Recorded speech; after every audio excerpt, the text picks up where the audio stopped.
Olá, queridos, paz do Senhor Jesus, que prazer poder estar de volta aqui no canal AD Prudente Oficial, canal da família, o canal onde nós temos o privilégio de receber você, querido irmão e irmã, que participa da EBD presencial e também acompanha os subsídios propostos nesta plataforma. Quero aproveitar o ensejo para convidar a você que ainda não se inscreveu no canal, aproveite esse momento, aqui abaixo tem um link para que você se inscreva, curta, para que você ative o sininho de notificações, a fim de ser informado a cada vídeo novo que se inserir nessa plataforma. Também que você possa registrar o seu comentário, compartilhar esse vídeo com mais pessoas, a fim de que estas também tenham acesso aos conteúdos que aqui concomitantemente são disponibilizados.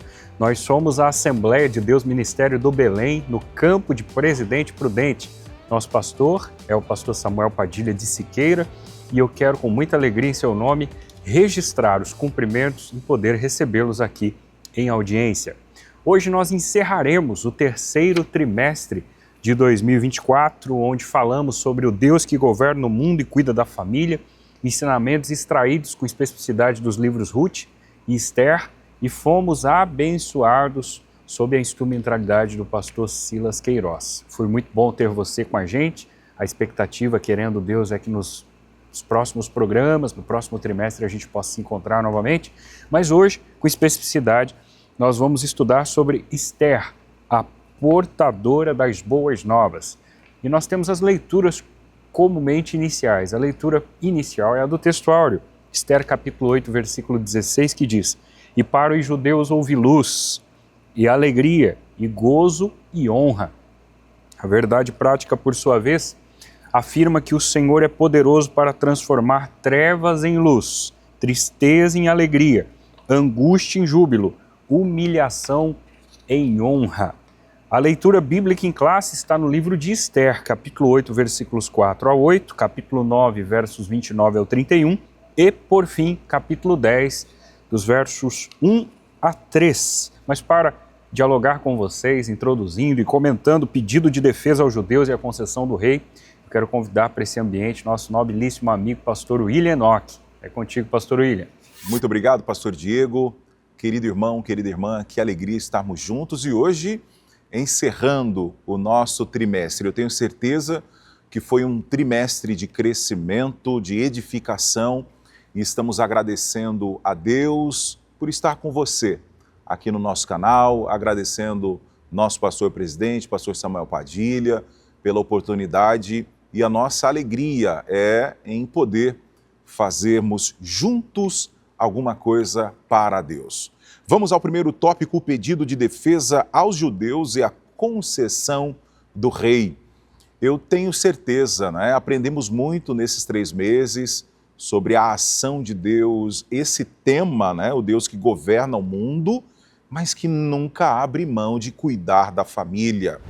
E foi muito bom passarmos por esse conteúdo, por essa aprendizagem tão interessante, porque nós vivemos em um mundo onde os valores eles são tão invertidos, onde há tanto problema, tanta dificuldade, os governos mundanos aí em tamanha desordem, mas nós cremos, nós salvos em Cristo cremos que há um Deus que não está inerte a toda essa situação. E muito interessante também que esse Deus cuida em detalhes da nossa família. Isso é um privilégio para todos nós.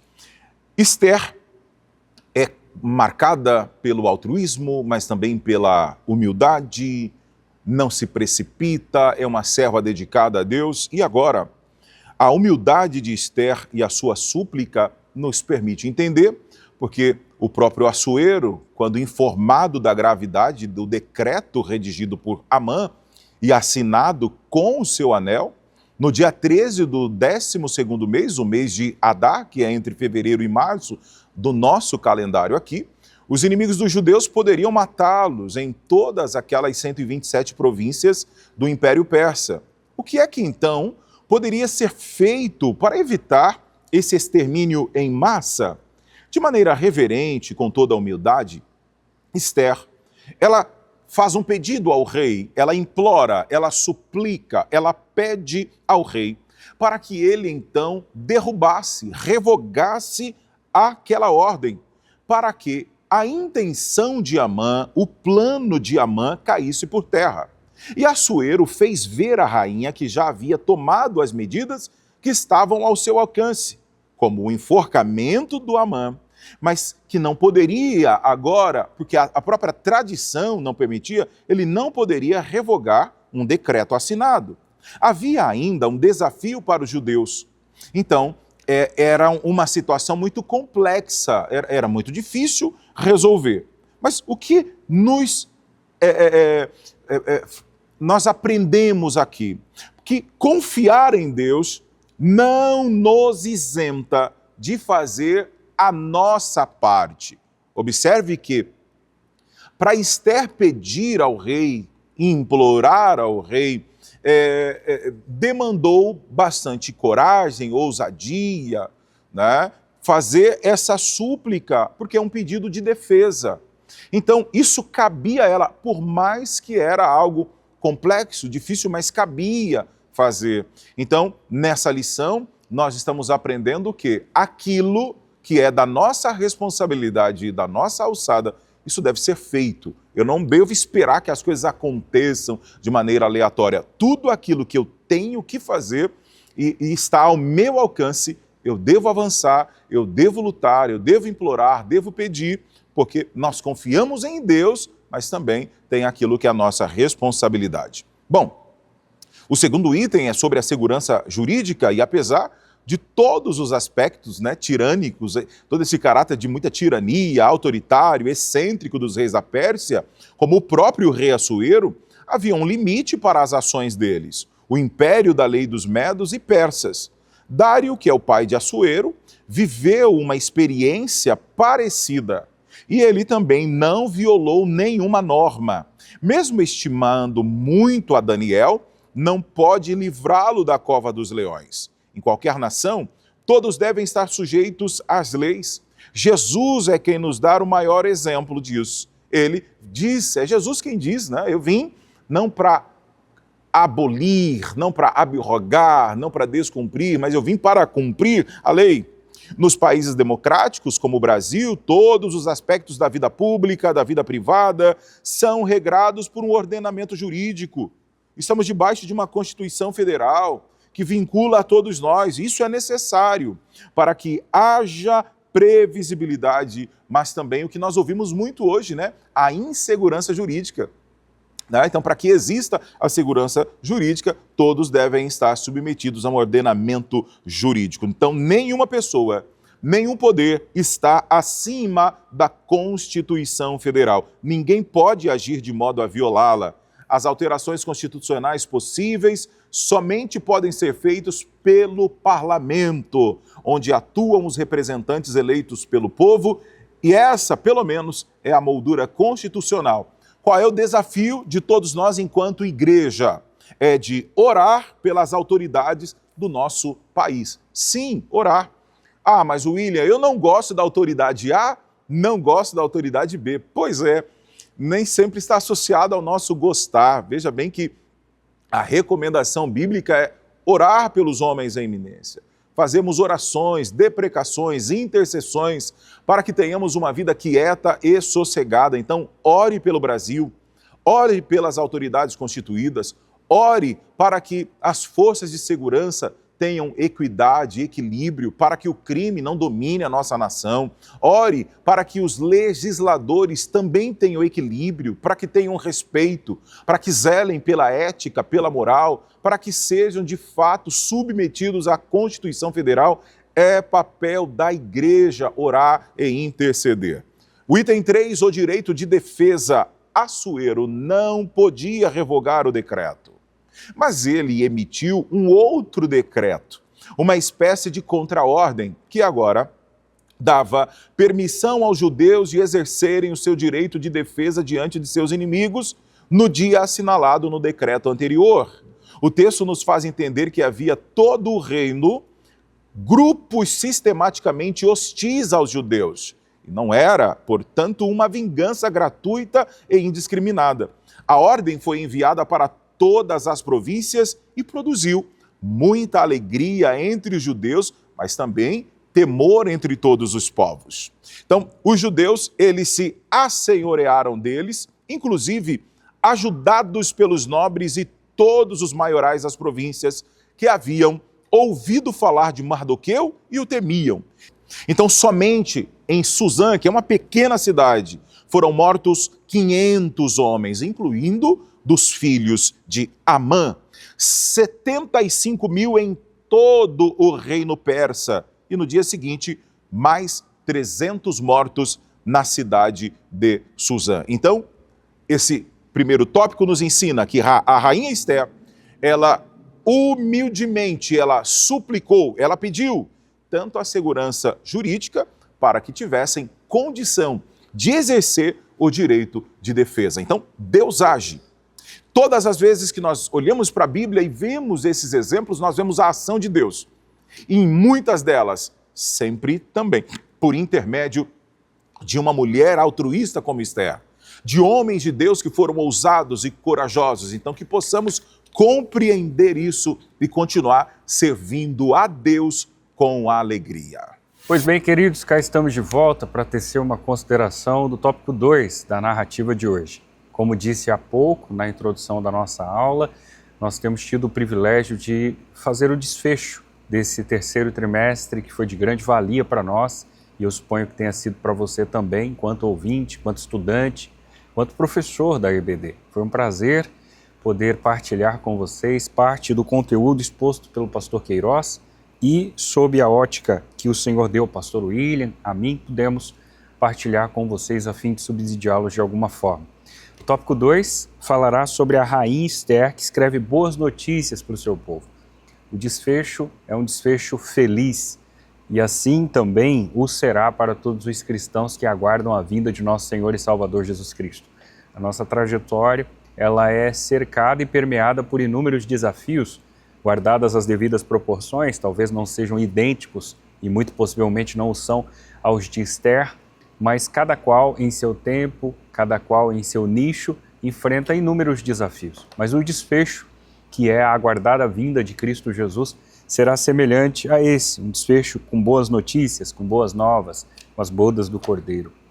O primeiro item fala sobre a comemoração dos judeus. O dia 14 do 12º mês foi de grande festa para os judeus de todo o Império Persa. A propósito, é nessa data que Mardoqueu registrou os fatos e escreveu cartas para os judeus de todas as províncias, instituindo uma festa comemorativa, a festa do Purim. A propósito, era nessa data, ou por que não dizer nesse feriado nacional, que seria inscrito na história judaica, que se comemoraria o livramento que Deus dera para o povo judeu, conforme já estudamos em aulas anteriores, o como o nosso Deus foi poderoso para guardar o povo judeu naquele período tão crítico em que Amã, que tinha uma função elevada no reinado persa, uma influência significativa, estava às margens de eliminar todos os judeus que dispunham no seu entorno. Mas a mão de Deus foi favorável, o Senhor os protegeu, eu diria que o Senhor os escondeu nos seus esconderijos. Qualquer um de nós não conseguiremos, humanamente falando, descobrir onde se localiza o esconderijo de Deus. Mas se você ler o Salmo 91, você perceberá que ele existe. Obviamente que há uma metáfora no texto, mas dentro de uma linguagem metafórica, dentro de uma figura de linguagem, você olha para o Salmo 91 e você se depara com o salmista assegurando que aquele que habita no esconderijo do Altíssimo, a sombra, tem uma crase no texto. Portanto, o salmista está dizendo que aquele que habita no esconderijo do Altíssimo, debaixo da sombra do Onipotente irá descansar. Essa é a nossa fé, essa é a nossa crença, essa é a nossa expectativa por meio de Cristo Jesus. O Cristo que nada nos separa de seu amor. O amor de Cristo é tão intenso, tão elástico, tão denso, que de maneira alguma, nem morte, nem vida, nem anjos, nem principados, nem potestades, nem o presente por vir, a altura ou profundidade, nem nenhuma outra criatura nos poderá separar do amor de Deus que está em Cristo Jesus, o nosso Senhor. Estamos abrigados, acolhidos, abraçados, estamos protegidos, escondidos no Senhor por meio da figura de Cristo Jesus. O item 2 fala sobre a carta e o decreto de Esther. Depois da primeira carta enviada por Mardoqueu, Esther e o primo escreveram uma outra, confirmando a instituição da festa com 2 dias de duração. Diz o texto, a propósito, texto este sugerido pelo pastor Silas Queiroz, era a primeira vez que a rainha se dirigia ao povo. Ao sair de sua pena, a instituição da festa estava fundamentada agora em um decreto real. A festa entrou definitivamente no calendário judeu e é comemorada até os dias de hoje. Então veja que aquela implementação que ocorrera há séculos antes de Cristo, ela passara milênios e ainda dentro do calendário judaico é celebrada. Por fim, a exaltação de Mardoqueu. Perdão. Assuero conhecia Mardoqueu, mas não sabia de seu parentesco com a rainha Esther até a denúncia dos malfeitos de Amã. A partir daí, vejamos que Assuero deu a Mardoqueu o anel que havia dado a Amã e Esther o pôs sobre a sua casa, a casa do Agagita. Mas ainda não era tudo. Depois da morte dos inimigos, Assuero engrandeceu ainda mais Mardoqueu, pondo-lhe como o segundo maior do reino. Olha o que Deus fez. Posição que era ocupada por Amã. O relato bíblico encerra com um testemunho notável de Mardoqueu. Ele foi um homem público, exemplar e próspero, trabalhando para o bem de todo o seu povo. O propósito de Deus, ouçam isso, meus irmãos, é usar seus servos em todas as áreas da vida. Tudo, absolutamente tudo, o que fizermos deve ser feito para louvor e glória do nosso Deus. Essa reflexão é belíssima, e não necessariamente pelo quesito exaltação, obviamente que isso é importante, relevante, mas não é essa a conotação do que me refiro a utilizar esse superlativo, dizendo que se trata de uma história belíssima. É que na realidade nós vemos o agir de Deus, o cuidado de Deus, com uma pessoa que sequer fazia questão de estar onde estava agora. Em momento algum, Mardoqueu se utilizou do parentesco com Esther para galgar posições privilegiadas. Em momento algum, Mardoqueu fez política na entrada do templo para conseguir ascensão e conseguir outras promoções e melhores condições de vida. Em momento algum, nós vemos Mardoqueu ultrapassando ou utilizando de métodos e de traquejos ou de meios inadequados para conseguir chegar ou se aproximar ao rei, em momento algum. Pelo contrário, a sua postura é ilibada, seu caráter é distinto, a sua humildade é latente. Nós temos um sujeito que, depois de ser honrado com toda a honraria em um cavalo do rei, com o anel do rei, com a veste do rei, ele volta no dia seguinte para o seu lugar, para a porta do rei. Isso é prova comprobatória de que nós estamos diante de um sujeito seletivo, distinto, alguém que de fato foi escolhido pelo Senhor lá naquele contexto e que esperou o devido tempo para galgar e ser exaltado pelo seu próprio Deus. Muito embora ele assim não o buscava, mas o Senhor assim o faz, né? Ele abate os exaltados, mas exalta os humilhados. Foi isso que acontecera com a figura de Mardoqueu, e em momento algum, que fique claro também, Mardoqueu vendeu uma ideia de vitimismo. Em momento algum você vê Mardoqueu se vitimizando, se vendo o menor, o menor, o menor, o menor. Não, em momento algum você vê ele com lamúrias ou com determinadas decepções ou se vendo como um sujeito desqualificado ou coisa parecida. Em momento algum. Nós vemos Mardoqueu única e exclusivamente tendo postura ética, agindo de maneira adequada, correta, temendo a Deus e, portanto, digno de receber essa distinta honra. O tópico 3, a mulher é chamada por Deus para ser relevante no mundo. Olha, eu ando dizendo que quando olhamos a Bíblia Sagrada, observamos, né, o compromisso de Deus com a humanidade, mas é fato que Deus tem nos ensinado, Deus tem nos agraciado a perceber que há uma bênção muito especial também na vida das mulheres, através das mulheres. Veja, nós estamos estudando sobre a vida de Esther, essa mulher notável, e lembramos, por exemplo, que Mardoqueu e Esther, ambos exerceram esse papel de altíssima relevância no Império Persa, principalmente em relação ao povo judeu.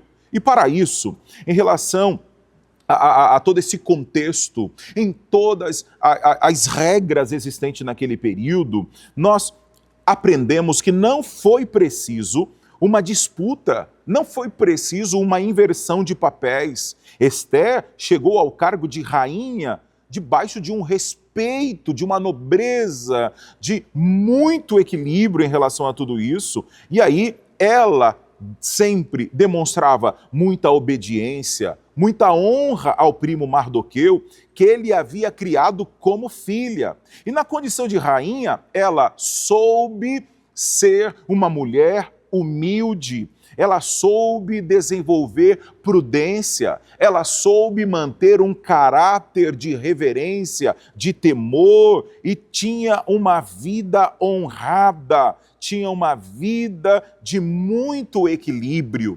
de uma postura muito justa, muito séria. A forma como ela se dirigia, como honrava Assuero, contrastava diretamente com a atitude irreverente de Vasti. A firmeza moral de Esther fez dela uma mulher exemplar, uma mulher notável, e ela entendeu o propósito de Deus para a sua vida. Então a Bíblia é repleta de exemplos de mulheres que tiveram atitudes semelhantes, de respeito, de honra, de fidelidade a Deus e, consequentemente, colheram ótimos frutos por causa desse compromisso com o Senhor. Bom, é um mundo corrompido em que estamos atravessando. E nesse tópico nós estamos aprendendo sobre essa guerra dos sexos, que é uma guerra banal. Deus nunca entra em disputas banais como essa suposta guerra dos sexos, que visa sempre incitar ódio, aversão entre homens e mulheres, e o Criador nos fez macho e fêmea, com constituição e papéis distintos. E isso está claramente revelado na Bíblia. No final, julgará a todos, diz a Bíblia, conforme as leis perfeitas e justas que estabeleceu. Então, o nosso Deus não é afetado por partidarismo, por ideologia sexista, não. Por isso ele chama homens, mas também chama mulheres para serem relevantes, importantes, serem dedicados neste mundo. A mulher tem muito a contribuir no reino de Deus e no bem-estar de toda a sociedade. No contexto cristão, além das mulheres da Bíblia, diversas outras mulheres exerceram papéis importantes em toda a história da igreja. Temos o exemplo de Catarina Vombora, Susana Wesley, Sarah Kelly, Corrie Tibum, Ruth Graham. Nesse contexto assembleano, a irmã Celina Martins de Albuquerque, a irmã Lina Nistron, Zélia Brito, a própria Frida Vingre, Cine Carson, Elizabeth Nordland, Florência Silva Pereira, a irmã Albertina Bezerra Barreto, Ruth Lemos, a própria e saudosa irmã Wanda Freire Costa, dentre outras mulheres de Deus. Muitas mulheres notáveis permanecem em atuação no solo brasileiro e em todo o mundo. E nós louvamos a Deus pela vida das mulheres na igreja, pelo papel que elas desempenham.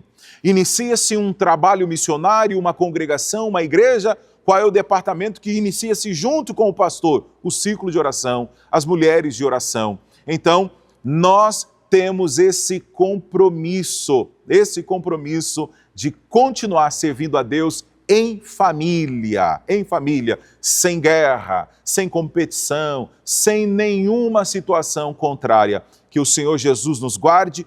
Parabéns, querido irmão, que esteve conosco em mais um trimestre. Que Deus abençoe a sua vida, Deus abençoe você, querida irmã, em nome de Jesus. Com alegria, nós estamos concluindo o terceiro trimestre de 2024. Penso que eu já tenha dito isso lá no início, até no meio, mas agora no fim faço questão de ressaltar. Foi um prazer poder recebê-los aqui. Não faria sentido essa programação sem a sua audiência, não faria sentido essa disposição sem a sua participação, não faria qualquer sentido nós compartilharmos aqui alguns subsídios sem a sua interação. Muito obrigado por você assistir os vídeos, pelo compartilhamento, pelo registro de um comentário, por um like que você deixa no vídeo, ou dislike, se for o caso. Muito obrigado por participar esses minutos aqui conosco, que são curtos, mas penso que de alguma forma sejam sugestivos para cooperar e colaborar com você nas aulas presenciais da EBD. Mas eu faço coro com a figura do pastor Silas Queiroz, porque nessa altura Ele diz o seguinte: com alegria e gratidão estamos concluindo o estudo dos livros de Ruth e Esther. Acima do papel humano visto nas histórias, a providência divina é contemplada do começo ao fim. O Deus que tudo provê continua agindo em favor do seu povo. Eu não posso deixar de colocar lupa nessa fala e concordar com o que o autor disse. Em princípio, no livro de Ruth, como a gente estudou as primeiras lições e vimos o agir de Deus assim de maneira abissal, assustadora, de nos deixar boquiabertos, como Deus cuidou de uma moça que era moabita e que depois de ficar viúva junto com a sua sogra, que também o era, foi para a sua terra, comprou a sua ideia, disse que o Deus dela era o Deus também de Ruth, enfim, e que estava disposta inclusive a sepultar onde ela fosse sepultada. Uma coisa extraordinária, acolhida por Boaz, que é um antítipo de Cristo, que nos acolhe assim como acolher a figura de Ruth. Mas eu venho para a história de Esther e vejo algo muito semelhante, guardadas as devidas proporções e contextos. Se aquela é uma história que acontece há 1000 anos antes de Cristo, essa há cerca de 450 anos talvez, ou 500 para alguns, nós temos uma história em um reinado persa, onde uma senhora, uma jovem senhora, agora está casada com um rei e é judia, tem um parente, um primo querido que ajudou no seu crescimento, chamado Mardoqueu, e ambos temem a Deus, cada qual no seu exato contexto. Ela no palácio, ele à beira do povo, mas ambos exerceram um papel fenomenal. Se podemos registrar um fato curioso no livro de Esther, é que esse é o único livro da Bíblia cuja expressão Deus não aparece. Mas embora não apareça ipsis literis, Deus está literalmente sendo apresentado do capítulo 1 ao seu desfecho. A história é permeada pela graça de Deus, pela provisão de Deus, pela providência do Senhor. Esse mesmo Deus que agiu na história de Ruth, esse mesmo Deus que agiu na história de Esther, é o mesmo Deus que continua agindo na sua história, na minha história, na nossa história. Portanto, eu faço votos que você e eu continuemos firmes, constantes, sempre abundantes na obra do Senhor, porque sabemos que na sua obra, o vosso trabalho, o nosso trabalho, não é vão no Senhor. Eu desejo muito, mas muito mesmo, que o Senhor te abençoe. E querendo Deus, nós nos veremos no próximo programa.